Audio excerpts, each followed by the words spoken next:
आगे की कहानी। लक्ष्मी विला। शाम हो गई थी। पलक भी न जाने कब की कॉलेज से आ गई थी। मीना जी धीरे से बोली, फलक सिया अब तक नहीं आई, क्या हुआ? फलक धीरे से बोली, बड़ी मोम, वो तो भाई के साथ निकल गई थी, उन्हें लंच करना था। क्या हुआ? आप एक बार फोन कर लीजिए, पता चल जाएगा।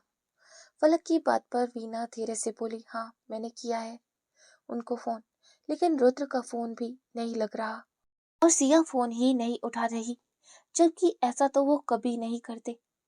मीना जी की बात पर शिव बाहर आते हुए बोले, आज मैक्स भी नहीं दिखाई दे रहा, जबकि रुद्र तो अकेले जाने वाला था ना। वो सिया के साथ जब जाता है, किसी को साथ लेकर नहीं जाता। तो मीना जी धीरे से बोली, अरे तो आप यहाँ क्यों बता रहे हैं ये सब? मैक्स को कॉल करके पता कीजिए, कहाँ है वो लोग, कब तक आएंगे? सिया अभी पूरी तरह ठीक भी नहीं हुई है। मीना जी की बात पर ईशान बाहर आते हुए बोला, बड़े मोम, मेरी रुद्र से बात हुई है, वो कल सुबह तक घर आएगा, क्योंकि सिया की तबीयत सही नहीं थी, तो वो वहीं रुक रहा है, आप टेंशन मत लीजिए। मीना जी हैरानी से बोले, क्या बोल रहे हो तुम ईशान? रुद्र बाहर रहेगा, वो मुंबई में ही है ना? तुम मुझसे कुछ छुपा रहे हो? मीना जी की बात पर ईशान मुस्कुरा कर बोला, बड़े मोम, आप क्या सोच रही हैं? मैं आपसे क्यों छुपाऊंगा? ऐसा कुछ नहीं हुआ है, बस मैं आपको बता रहा हूँ, रुद्र ने मुझसे ऐसा कहा है, आप प्लीज टेंशन मत लीजिए। ईशान की बात पर मीना जी ने कुछ हद तक सुकून की सांस ली थी, वरना उन्हें बहुत ज्यादा टेंशन हो रही थी। मुंबई। रुद्र सिया को लगातार उठाने की कोशिश कर रहा था। उसके एक हाथ पर गोली लगी हुई थी, लेकिन उसको फिलहाल अपनी फिक्र नहीं थी। उसका मैक्स से कोई कांटेक्ट नहीं हो पाया था और उसको पता भी नहीं था वो आखिर है कहाँ। जब वो दोनों पानी में गिरे थे, रुद्र ने सिया को अपने सीने से चिपकाया हुआ था और उसने एक बार भी सिया का हाथ नहीं छोड़ा था। रुद्र ने सिया का मुंह खोला और उसके होठ सिया के होठों से जुड़ गए। अचानक ही सिया खांसती हुई उठी थी। रुद्र ने जैसे ही सिया को उठते हुए देखा, उसने सिया को पकड़कर खुद से चिपका लिया था। रुद्र सिया की गर्दन में मुंह घुसाते हुए बोला, तुम ठीक हो?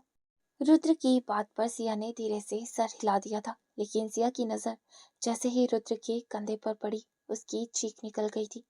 सिया तड़पते हुए बोली, रुद्र, ये इतना खून! सिया की आंखों में आंसू देख रुद्र उसको इग्नोर करके खड़ा होते हुए बोला, तुम ठीक हो ना? चलो आओ देखते हैं हम कहाँ हैं। वैसे भी रात हो गई है और मुझे लगता है ये कोई जंगल है। रुद्र जानता था वो सिया की आंखों में आंसू नहीं देख पा रहा था, इसलिए उसने सिया को इग्नोर कर दिया था। सिया कांपते हुए रुद्र के एकदम करीब आकर बोली, दिमाग सही भी है तुम्हारा? क्या कह रहे हो? दिखाई नहीं देता तुम्हें चोट आई है? गोली रुद्र को छूकर निकली थी, लेकिन खून अभी भी उतना ही बह रहा था। जब वो दोनों पानी में कूदे थे, तभी उन लोगों ने गोली चला दी थी और उनका निशाना सिया थी, लेकिन रुद्र ने सिया को अपने सीने से लगाया हुआ था, इसलिए गोली रुद्र को लगी थी। सिया अपने आंसू साफ करते हुए बोली, तुम पहले यहाँ बैठो, देखो तुम्हारे हाथ से खून बह रहा है। इतना कहकर सिया ने जैसे ही रुद्र के शर्ट की तरफ हाथ बढ़ाए, रुद्र उसका नाजुक हाथ बीच में पकड़ते हुए बोला, पहले मैं कोई जगह देख लूं, तुम कांप रही हो और मैं बिल्कुल नहीं चाहता तुम्हारी तबीयत फिर से खराब हो जाए, इसलिए चुपचाप मेरे साथ चलो। रुद्र की बात पर सिया की कोई जिद नहीं चल पाई थी और फिर ना चाहते हुए भी सिया को रुद्र के साथ जाना पड़ा था। दोनों उस अंधेरे जंगल में अकेले थे। यहाँ आसपास जंगल ही जंगल था। सिया धीरे से बोली, क्या हम मुंबई में नहीं है? सिया की बात पर रुद्र धीरे से बोला, नहीं, मुंबई से बाहर है, लेकिन ये जगह मुझे भी समझ नहीं आ रही। रुद्र ने अपना फोन निकाला जो उसकी पॉकेट में था, लेकिन उसमें नेटवर्क नहीं थे। सिया धीरे से बोली, मेरा फोन शायद गाड़ी में रह गया।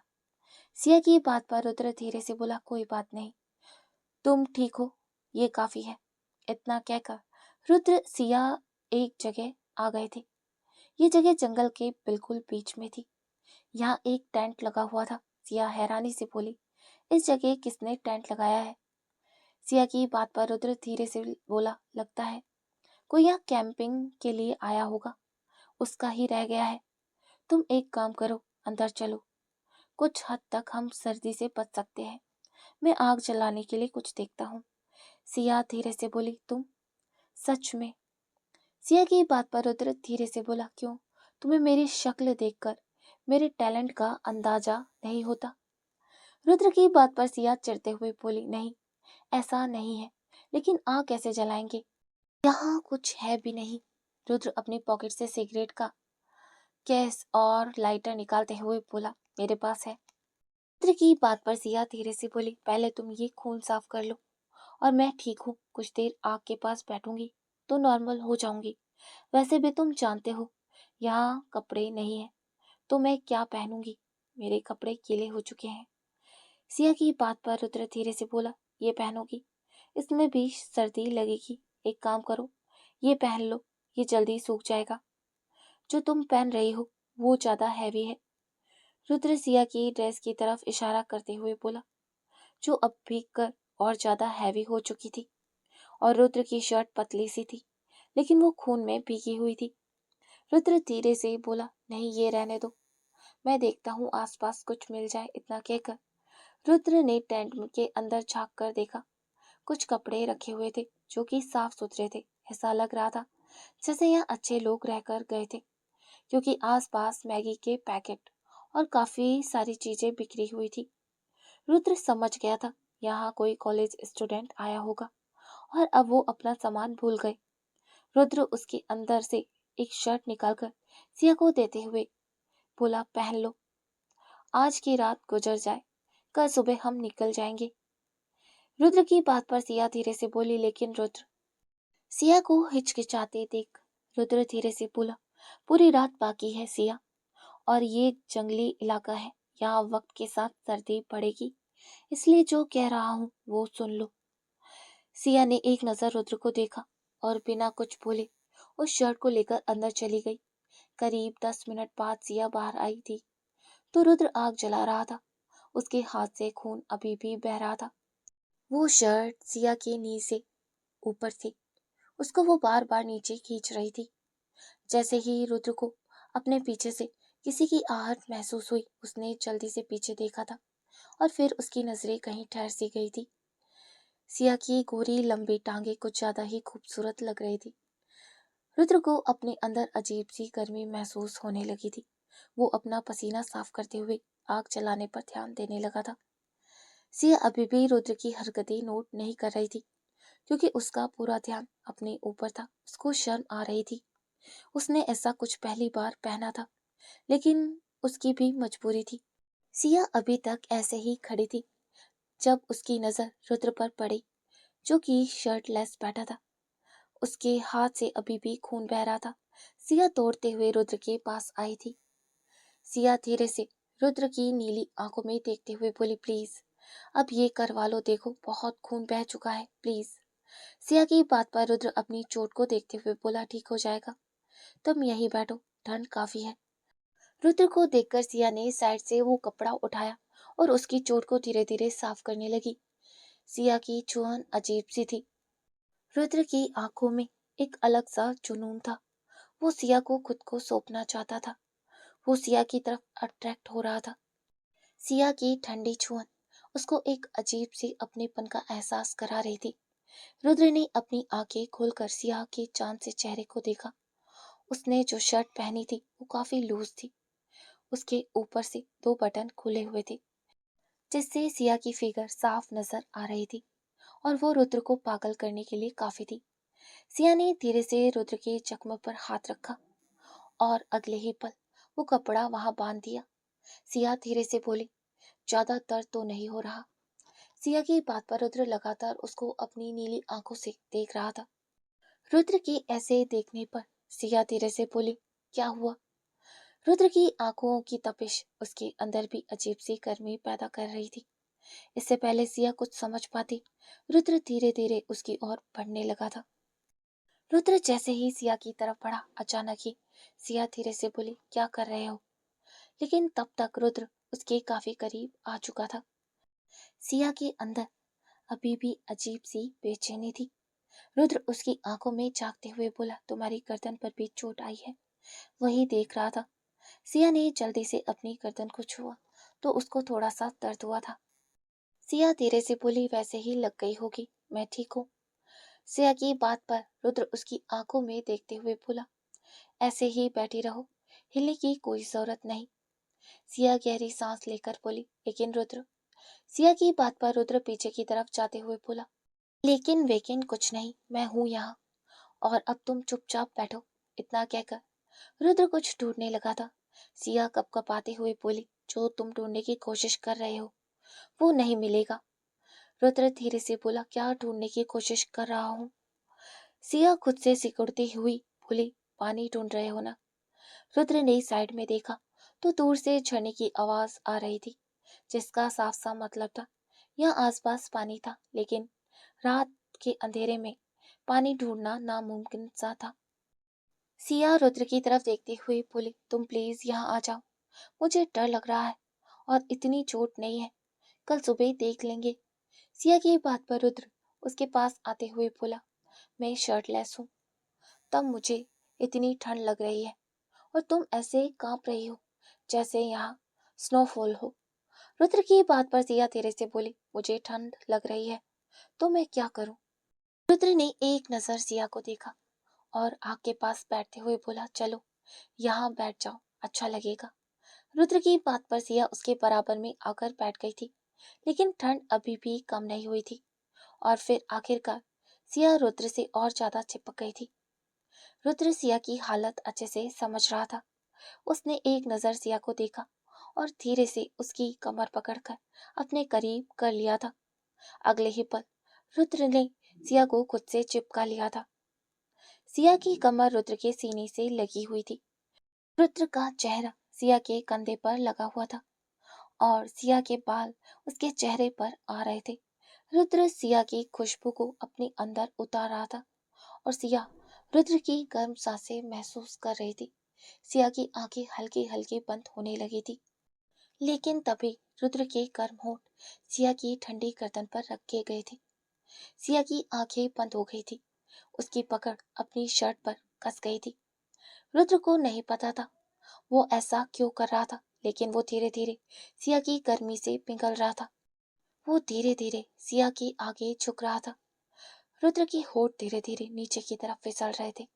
तभी अचानक से सिया उससे दूर हो गई थी। रुद्र भी होश में आ गया था। सिया धीरे से बोली, क्या कर रहे हो? सिया के सवाल पर रुद्र दूसरी तरफ देखते हुए बोला, तुम ठीक हो? सिया धीरे से बोली, रुद्र, मैं तुमसे सिर्फ कुछ बातें जानना चाहती हूँ और मुझे उम्मीद है तुम सही जवाब दोगे। सिया की बात पर रुद्र धीरे से बोला, अभी ठंड है, तुम प्लीज आग के पास रहो। रुद्र की बात पर सिया थोड़ा गुस्से से बोली, रुद्र, मैं क्या कह रही हूँ तुम सुन रहे हो ना? मुझे जवाब चाहिए। रुद्र गहरी सांस लेकर बोला, क्या पूछना है? रुद्र ने अपनी सिगरेट सुलगा ली थी। सिया धीरे से बोली, सोनिया और तुम अभी भी साथ हो? सिया की बात पर रुद्र बिना डरे बोला, नहीं। सिया धीरे से बोली, तो तुमने उसको छोड़ दिया या उसने तुम्हें छोड़ दिया? और वो तो तुम्हारे लिए सबसे लड़ने को तैयार रहती थी। और वो क्या, तुम भी सबसे लड़ने को तैयार रहते थे, मुझे कितनी बार तुमने सुनाया है। तो ऐसा अचानक? सिया की बात पर रुद्र धीरे से बोला, ये मेरी मर्जी है और मैं इस बात का जवाब किसी को देना जरूरी नहीं समझता। क्या तुम्हें खुशी नहीं, अब तुम्हारा पति सिर्फ तुम्हारा है? रुद्र की बात पर सिया धीरे से बोली, पति की अपने पराये से कोई फर्क नहीं पड़ता। फर्क पड़ता है पति प्यार करता है या नहीं, और तुम जिससे प्यार करते हो उसके लिए मुझे तुम्हारे मुंह से सच्चाई सुननी है। सिया की बात पर रुद्र उसके करीब आते हुए बोला, क्या अभी ये सब जरूरी है? मैंने कहा ना, तुम्हें ठंड लगी है तो तुम चुपचाप इधर बैठो और ये सब बातें घर में हो सकती है। रुद्र की बात पर सिया उसकी आंखों में देखते हुए बोले, रुद्र, क्या तुम मुझसे प्यार करते हो? सिया के इतने बड़े सवाल पर रुद्र से ज्यादा देर उसकी आंखों में देखा नहीं गया था। सिया रुद्र के चेहरे पर हाथ रखकर धीरे से बोली, क्या तुम मुझसे प्यार करते हो रुद्र या नहीं? सिया के सवाल पर रुद्र ने उसका हाथ टाइट पकड़ा और उसको झटके से घुमाते हुए बोला, शांत हो जाओ, मैंने कहा ना ये वक्त इन बातों का नहीं है। रुद्र की बात पर सिया धीरे से बोली, तो ठीक है, सीधा सा मना कर दो, तुम बात इतनी क्यों घुमा रहे हो। रुद्र गहरी सांस लेकर बोला, सिया वक्त देखो क्या हो रहा है, क्या हमें सोना नहीं चाहिए। रुद्र की बात पर सिया ने अपनी नजरें झुका ली थी, क्योंकि वो अच्छे से जानती थी वो कुछ भी कर ले लेकिन रुद्र कुछ नहीं बोलेगा। इसलिए सिया धीरे से उससे छूटते हुए बोली, ठीक है, तुम सही कह रहे हो, हमें सोना चाहिए। रुद्र अच्छे से जानता था उसने जाने अनजाने में सिया को हर्ट कर दिया था। शायद वो उससे कुछ सुनना चाहती थी लेकिन रुद्र शांत था। सिया जैसे ही रुद्र से छूटकर अलग हुई, अचानक ही रुद्र उसको गोद में उठाते हुए फिर से आग के पास ले आया था। रुद्र धीरे से बोला, ठीक है, थोड़ी देर बाद सो जाना, आओ कुछ देर बातें करते हैं। वैसे भी तुम तो अच्छे से जानती हो, घर में बातों से ज्यादा तो हमारी लड़ाइयाँ होती हैं। रुद्र की बात पर सिया उससे अलग हो गई थी। तभी फिर से रुद्र उसको अपने करीब करते हुए बोला, तुम मुझसे दूर क्यों जा रही हो। अगर ये अकड़ दिखाओगी तो सुबह तक यहीं बैठी हुई जम जाओगी। देख रही हो ना कितनी ठंड है। रुद्र की बात पर सिया धीरे से बोली, क्या बात करनी है तुम्हें मुझसे।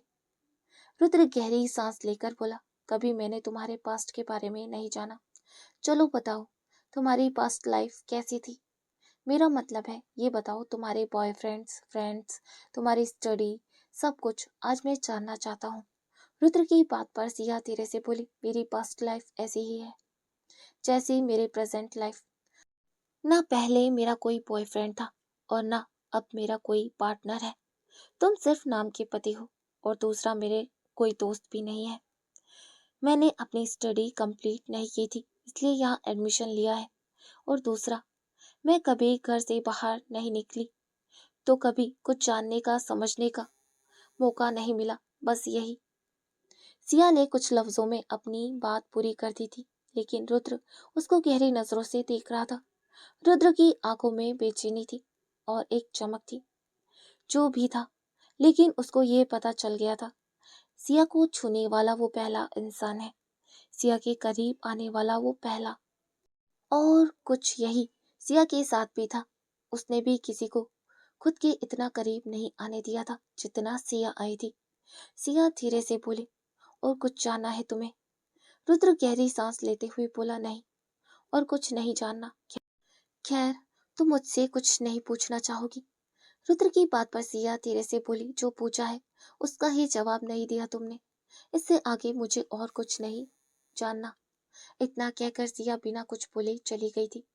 उसकी आंखों में हल्की सी नमी थी। रुद्र धीरे से बोला, तुम्हें भी प्यार हो चुका है सिया बजाज, और तुम जो सुनना चाहती हो वो तुम्हें इतनी आसानी से सुनने को बिल्कुल नहीं मिलेगा। इतना कहकर रुद्र भी उसके पीछे चला गया था। क्या रुद्र और सिया आ पाएंगे करीब? क्या करने लगी है सिया रुद्र से प्यार? आगे जानने के लिए सुनते रहे ये कहानी।